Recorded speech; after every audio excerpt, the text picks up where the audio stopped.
Hello সবাই, আমি Diana. আমি ভালো থাকি, আমার মালিক সেটা চায় না। প্রত্যেকদিন ভোর 5টার সময় আমাকে আর আমার 3 বন্ধুকে তুলে দেয়, আর এরকম পাগল মানুষগুলোকে নিয়ে আমাদের জঙ্গলে জঙ্গলে ঘুরতে হয়।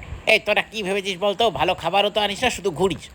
আর এই দেখো, এই দেখো, আমাকে প্রণাম কেন করতেছিস রে? আরে আমি ভগবান নই রে।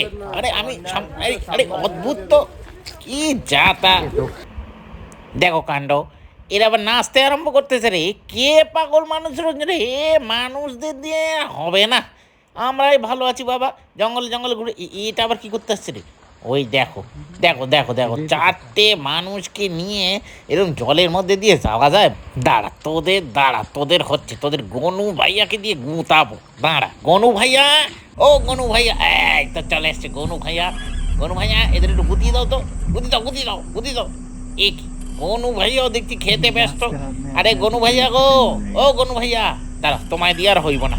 বাইশু দাদাকে লাগবো। বাইশু দাদা কোথায়? এই তো বাইশু দাদা। এদেরও গুতি দাও তো, সিংহা গুতি দাও। এইগুলোকে গুতি দিয়ে আমার আমার ঘাট থেকে নামাও তো। এই বোঝা নেওয়া যাচ্ছে না আর।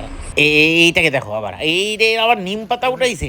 আরে আমাদের খাবারগুলো তো জঙ্গলে রেখে যা, এত খায় তাও মন ভরে না। দাঁড়া, তোদের জঙ্গলের ভেতরে চিতা দাদার কাছে ছেড়ে আসবো। ও বাবা, এ তো আবার পেখম তুলে চায়। আমার বরটা আবার আমার চারপাশে নাই তো।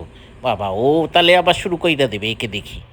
দেখো, এদের আবার ফটো সেশন শুরু হয়ে গেছে। ঠিক আছে, আর কিছু খাবার দিয়ে যা, আর পরের বার আবার আসিস। ঠিক আছে, টাটা।